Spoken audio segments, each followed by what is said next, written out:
Bueno, hoy lo que vamos a ver es el capítulo número 3 que habla sobre la cultura de la organización y el entorno. Este es un capítulo que la verdad es muy interesante porque la cultura está conformada por las personas que trabajan en la organización y no hay nada más lindo y más interesante cómo interactúan y cómo influyen estas personas dentro de la organización. Y acá tenemos una gran pregunta que dice si el gerente es omnipotente o es simbólico. Y yo siempre cuando leo alguna frase o algún título, me detengo a pensar y a entender el significado de cada palabra. Entonces, lo que yo les propongo a ustedes es que en un segundito, digamos, se pongan a pensar y a entender qué significa la palabra omnipotente y qué significa la palabra simbólico. Bueno, una vez que ya tengan, digamos, una idea de lo que significa este omnipotente y este simbólico, vamos a seguir. La teoría dice que este gerente puede ser omnipotente o simbólico. Y ahora vamos a ver qué significa cada una de estas. Según la visión omnipotente, dice que el éxito o el fracaso de la organización depende del gerente. O sea, que ya sea el éxito o el fracaso va a depender de la gestión del gerente. ¿Qué creen? ¿Creen que esto es así? ¿No es así? Bueno, piensen un poquito. Después tenemos, bueno, acá hay como un resumen de lo que es esta visión omnipotente, que dice que los gerentes son los responsables directos del éxito o del fracaso de la organización, que la calidad de la organización está determinada por la calidad de los gerentes, o sea, significa que cómo esté la organización, si la organización es de calidad o no, todo depende de cómo son sus gerentes.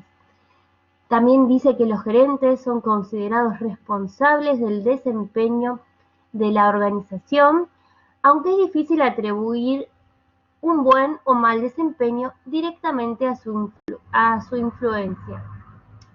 ¿Qué significa esto? Que todo depende, todo el desempeño, todo lo que suceda en la organización depende del éxito o del fracaso del gerente.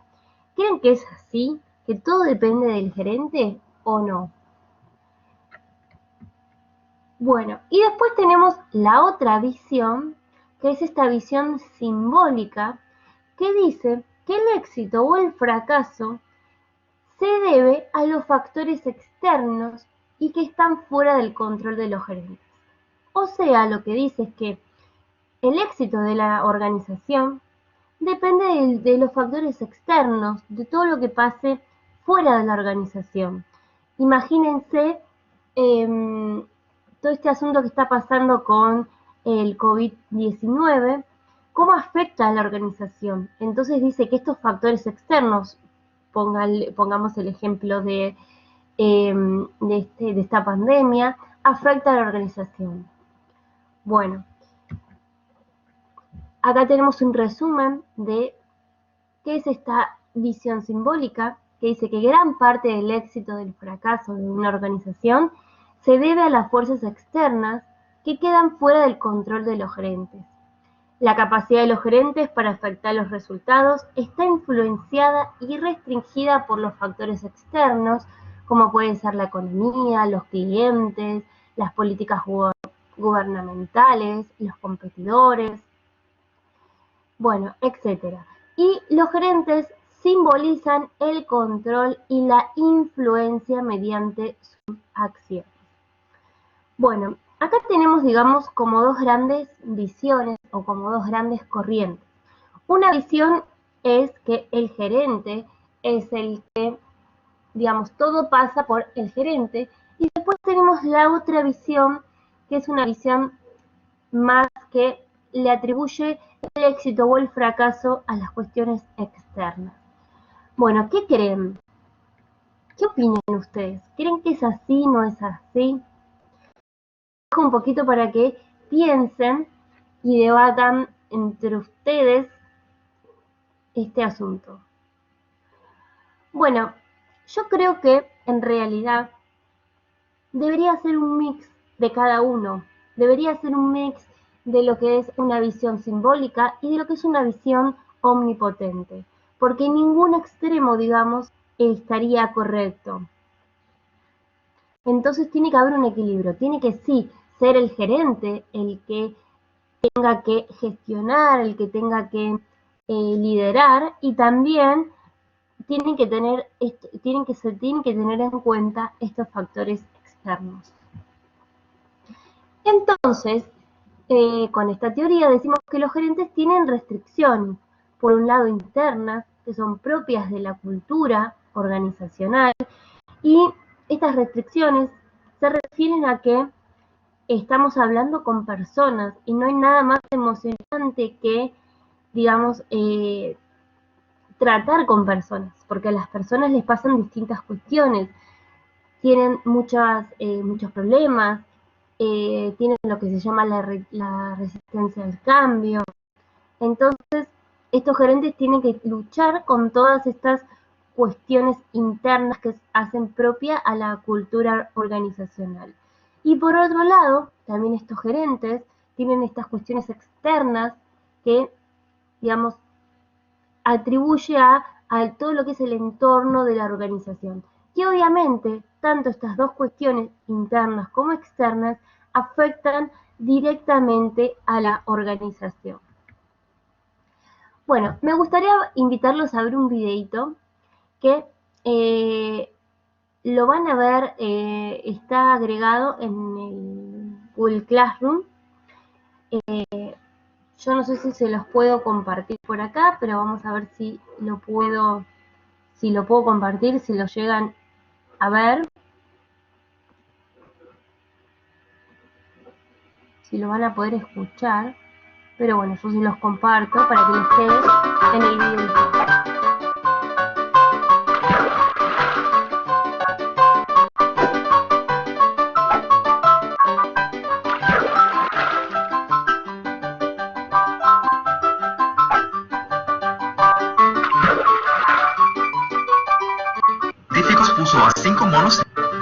Un grupo de científicos puso a 5 monos en una jaula. En el centro pusieron una escalera y encima de ella unos plátanos. Cuando un mono subía la escalera para sacar los plátanos, los científicos les tiraban agua a los que estaban en el suelo.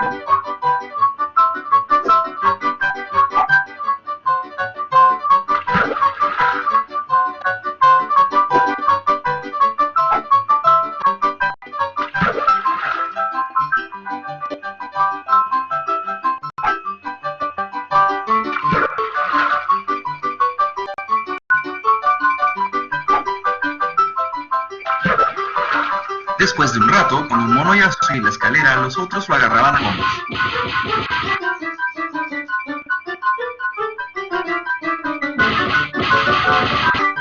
Después de otro rato, ya ningún mono subía la escalera, a pesar de la tentación de los plátanos. Entonces los científicos cambiaron a un mono, y lo primero que hizo fue subir la escalera, siendo botado rápidamente y agarrado a combos. Después de más golpes, el azul ya no subió más la escalera.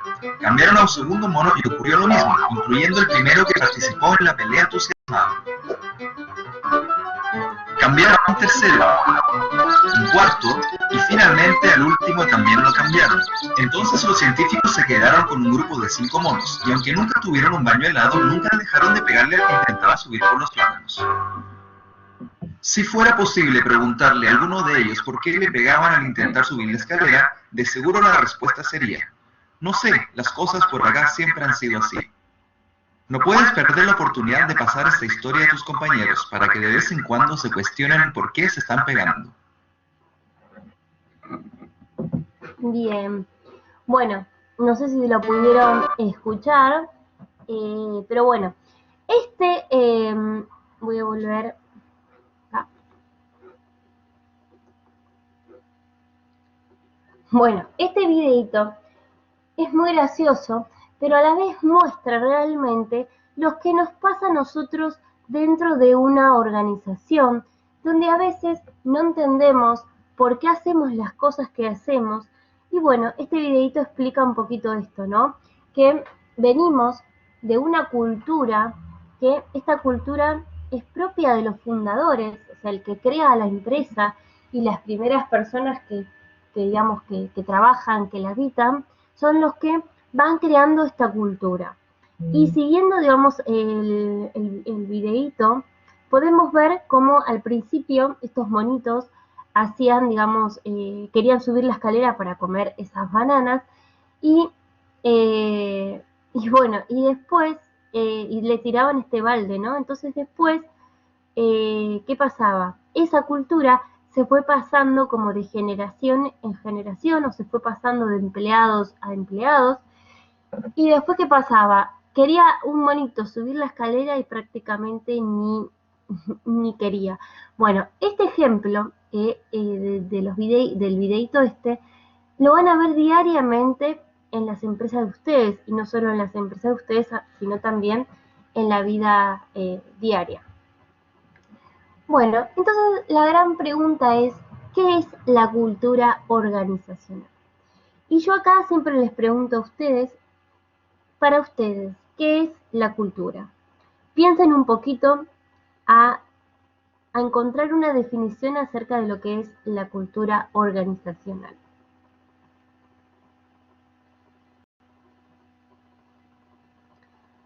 Bueno, la cultura organizacional es un sistema de propósitos compartidos, de creencias comunes, que siguen los miembros de una organización y que determina en gran medida cómo actúan unos con respecto a otros.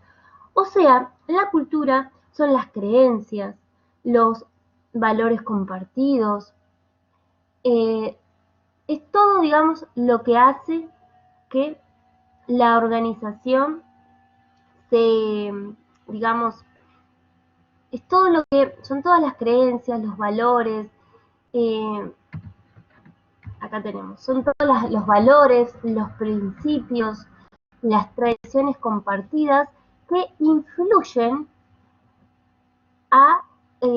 influyen y obviamente influyen y modifican a los empleados o a los miembros de las organizaciones. Y entender esta cultura para, digamos, un gerente les hace el camino más fácil. ¿Por qué? Porque este gerente sabe cómo manejar a ese grupo de personas o ese equipo de trabajo, porque entiende la cultura. Cada organización tiene su propia cultura y esta cultura, digamos, se tiene que respetar. Bueno, y hay, digamos, dos tipos de culturas. Tenemos por un lado lo que es la cultura fuerte y por otro lado lo que es la cultura débil.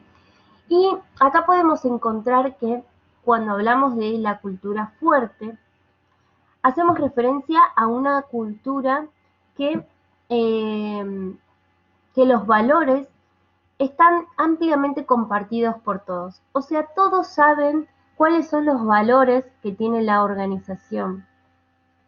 Yo siempre digo que, digamos, en una empresa o en una organización, todos tienen que conocer la visión, la misión, los valores, ya sea desde el CEO de la organización hasta el personal de limpieza. O sea, todos los integrantes de la organización tienen que conocer estos valores, esta misión. ¿Y para qué, digamos? ¿Por qué deberían conocerlo? Les hago esta pregunta a ustedes para que se la replanteen. ¿Por qué debería todo el personal que trabaja conocer estos valores? ¿Qué creen? Bueno, después, por otro lado, en las culturas débiles, tenemos que los valores son limitados, o sea, pocas personas lo conocen. No todos lo conocen, solo pocas. Después, en las culturas fuertes, decimos que los mensajes son coherentes. ¿Por qué? Porque se baja la misma línea, digamos, de toda digamos, del CEO hasta el último eslabón. O sea, el mensaje es coherente. En cambio, en la otra cultura, en la cultura débil, los mensajes son contradictorios, porque una cosa dice el jefe, otra cosa dice el gerente y otra cosa dice el CEO. Entonces ahí se producen los problemas. Después, en las culturas fuertes, todos conocen la historia. La historia es algo interesante porque toda empresa tiene una historia diferente, que hace que esa historia sea conmovedora, ¿no? Que las personas digan, sí, porque mi abuelo era el que, no sé, el que traía los productos, no sé, en carreta, pónganle, ¿no? O sea, toda empresa tiene una historia, que esa historia es inspiradora, que esa historia es motivadora. Y en las culturas débiles es todo lo contrario, o sea, por ahí no tienen una historia concreta o pocos conocen la historia. Y acá hay un denominador común que es la comunicación, ¿no? Y en esto podemos ver que en las culturas fuertes, la comunicación es fuerte, la comunicación, hay buena comunicación. ¿Por qué? Porque para que estos valores sean compartidos, para que los mensajes sean coherentes, para que se identifiquen con la cultura, para que haya una fuerte conexión de los valores compartidos y el comportamiento. O sea, todas estas cuestiones que estamos hablando acá tienen que ver con la comunicación. Eh, ¿Por qué? Porque si no hay una buena comunicación, nos pasa como este tipo de culturas débiles, donde no todos conocen la historia, donde los mensajes son contradictorios porque la fluida no es buena, no es clara. Los empleados también se identifican poco con la cultura y hay una débil conexión entre los valores compartidos y el comportamiento. Entonces, en conclusión, lo que podemos sacar de esto es que estas culturas fuertes, además de tener una buena comunicación, hacen que los empleados, digamos, sean más eficientes. ¿Por qué? Porque van alineados a una misma visión, a unos mismos valores y a una misma cultura. Por ende, estos tipos de culturas fuertes son las más exitosas. Bueno, y ahora me gustaría ver otro videito y quiero aclarar en este punto que yo les estoy dando un resumen, digamos, de este capítulo para que les quede, digamos, grabado. Pero en clase siempre suelo ampliar con ejemplos, lo suelo hacer participar a ustedes, que está bueno, pero bueno, esto es a modo de resumen para que tengan, digamos, el resumen de este capítulo número 3 del libro de Robbins.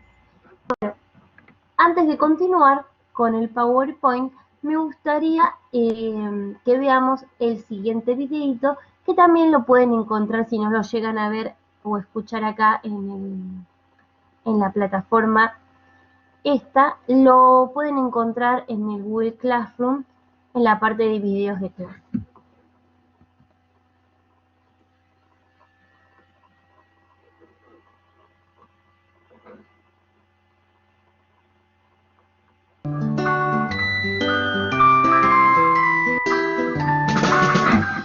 Aprendiendo sobre la cultura organizacional.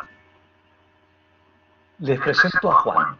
Él trabaja en la empresa Alfa, una empresa que tiene una cultura abierta, donde las personas ventilan abiertamente los conflictos para llegar a mejores resultados. Juan tiene la creencia de que es bueno enfrentar conflictos. Él está contento en la compañía Alfa, pero la compañía Beta se lo acaba de jalar para trabajar.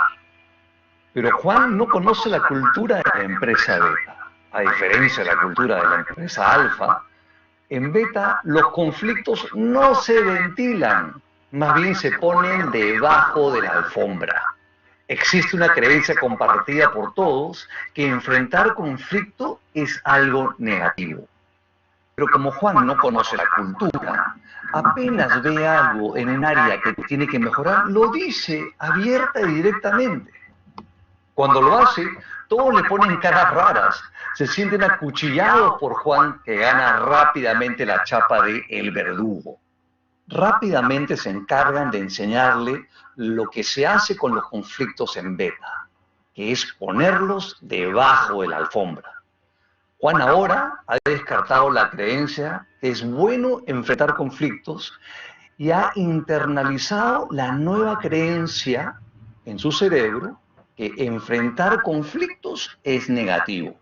El problema con esta cultura es que cuando es necesario decir las cosas para salir de la crisis, todos están mudos. Nadie se atreve a traer los problemas a la mesa por miedo a ofender a alguien, perjudicando a la empresa en su conjunto. La cultura es el conjunto de creencias compartidas que las personas tienen en una empresa y que han aprendido, ya sea haciendo las cosas bien o cometiendo errores. Este aprendizaje es inconsciente. Las creencias definen las conductas de la gente, que a la vez define la cultura, que es la que impacta en los resultados. Si el pez podría hablar y le preguntáramos cómo es el agua, su respuesta sería, sin duda, ¿de qué estás hablando? Lo mismo pasa con la cultura. Vivimos debajo del agua de la cultura, pero no somos conscientes de ella, a menos que, como Juan, vengamos de otra empresa. Pero rápidamente nos adaptamos a la nueva cultura. No somos conscientes de las creencias de la cultura, simplemente las tenemos y definen nuestras conductas. ¿Cuál es la cultura ideal? La verdad es que no existe. En todo caso, es la cultura que la empresa necesita para alcanzar su estrategia. La cultura ideal para una empresa puede ser muy diferente que para otra, dependiendo de su estrategia. Por ejemplo, una empresa que ha decidido diferenciarse por innovación, vendiendo productos innovadores que se distingan de la competencia, requiere de una cultura de creatividad, una cultura de trabajo en equipo, una cultura con sentido del humor que crea un ambiente lúdico. Pero ahora, imagine una empresa que fabrica tanques. En este caso, su estrategia es ser el productor más económico del mercado. Y su cultura debe tener otro tipo de valores, como por ejemplo la mejora continua, excelencia operacional, seguridad, austeridad. Una cultura totalmente diferente a la anterior. Si usted conoce su estrategia, la cultura debe ser como un arco que le impulse y haga que ésta se cumpla y dé en la meta. La cultura ayuda a impulsar la estrategia. Pero ¿cómo se crea la cultura en una empresa? ¿Cómo se logran instalar conductas en cientos o miles de personas? La respuesta es complicada. Es a eso que nos dedicamos en nuestra empresa Efectus Fishman Consultores. Pero si tuviera que darle un solo consejo, le diría que observe a qué le presta atención su líder. Y que aquí me refiero al líder máximo. ¿Acaso su líder le presta atención a resultados? Probablemente. Le garantizo entonces que su empresa tiene una cultura orientada a resultados. ¿Acaso su líder le presta atención al mercado? Lo más probable es que sí. Entonces le garantizo que su empresa tiene una cultura de orientación al mercado. ¿Acaso su líder le presta atención al trabajo en equipo? Posiblemente no. También le garantizo que el trabajo en equipo solo es un símbolo en la pared y no un valor compartido. Sí, a lo que le presta atención el líder termina entrando en la cultura. Tan simple, ¿no? La atención del líder es uno de los principales formadores de cultura, pero a la vez tan difícil de lograr. Cuentan que una señora que quería dejar de comer dulces fue a visitar a Gandhi para pedirle consejo. Y le dijo, maestro, quiero dejar de comer dulces. ¿Qué puedo hacer? ¿Qué hierbas me puede dar? Y Gandhi le dice, regresa en 3 semanas. No entiende, maestro, mi marido me ha mandado a que venga acá y le pida, por favor, la receta para dejar de comer dulces. Estoy desesperada, mi marido me molesta todo el día. Por favor, deme de una vez las hierbas que debo tomar. Regresa en 3 semanas. Pero maestro, regresa en 3 semanas, le grita Gandhi. La señora regresa en 3 semanas y Gandhi le da una serie de pócimas, le da unas hierbas. E indignada la señora le dice a Gandhi, oiga, pero ¿por qué no me dijo esto hace 3 semanas? ¿Por qué me hizo esperar 3 semanas? Y Gandhi le responde, primero tenía que aprender yo a dejar de comer dulces para poder enseñarte. Igual que la historia, la cultura que entrará en la empresa es aquella que los líderes estén dispuestos a dar el ejemplo y estén dispuestos a prestarle la atención requerida. Son con esos líderes que nosotros queremos trabajar en efectos.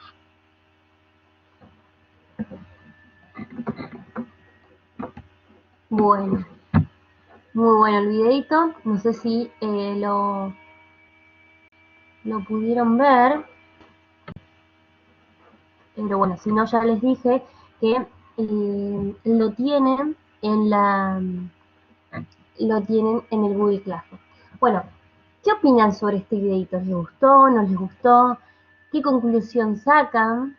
Bueno, yo les hago todas estas preguntas que son más que nada preguntas que se tienen que hacer ustedes mismos porque les estoy grabando, digamos, este videito para ustedes.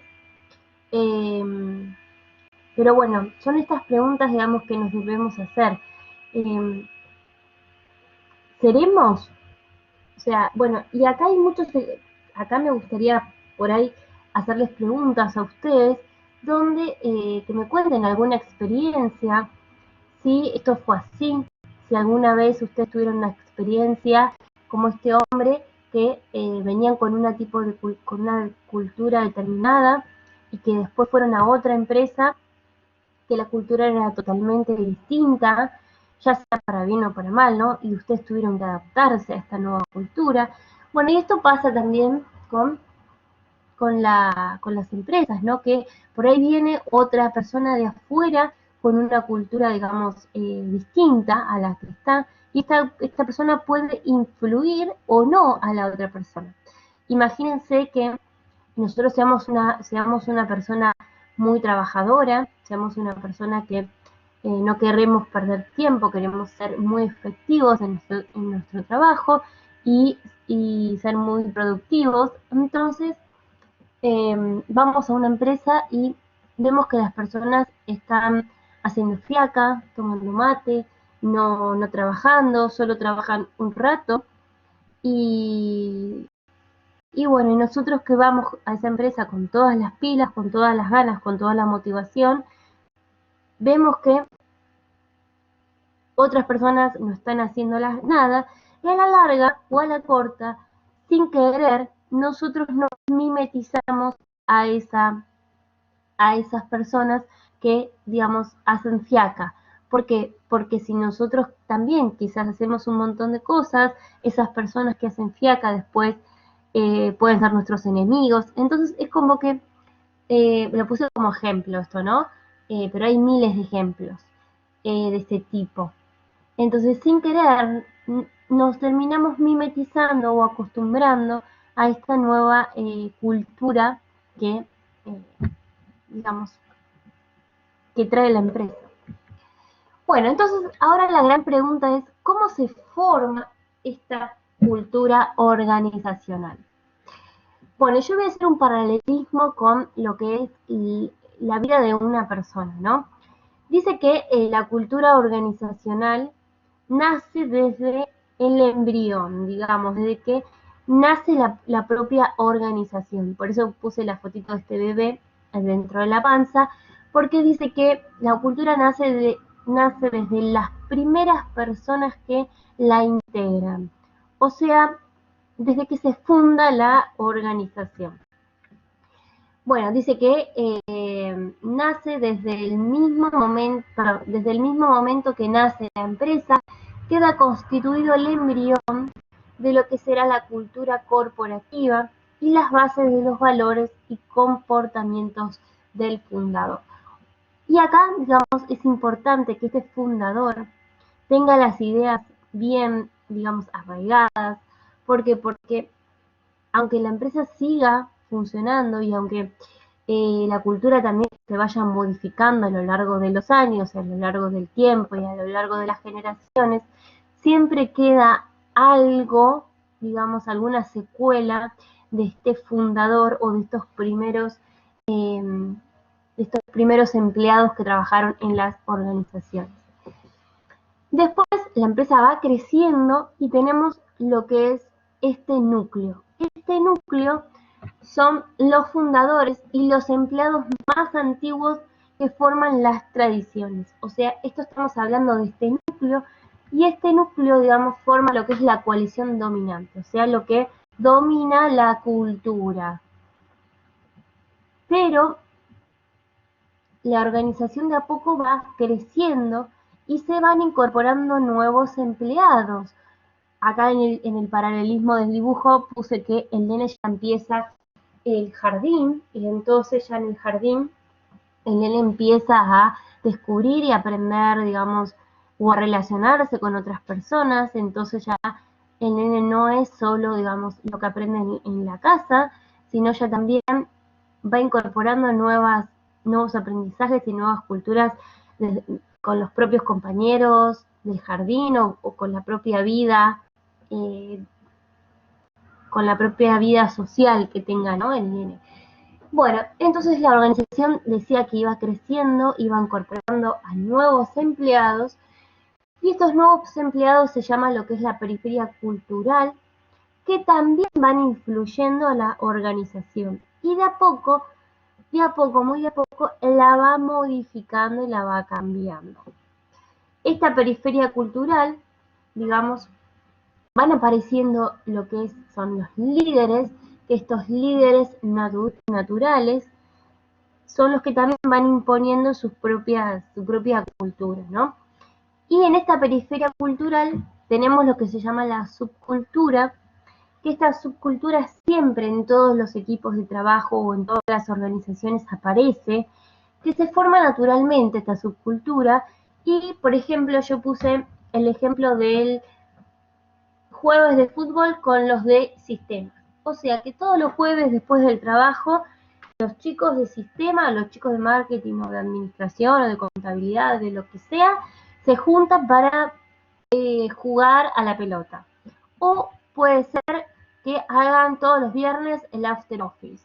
O, bueno, todas las organizaciones tienen subgrupos o subculturas que van imponiendo también su propia cultura, ¿no?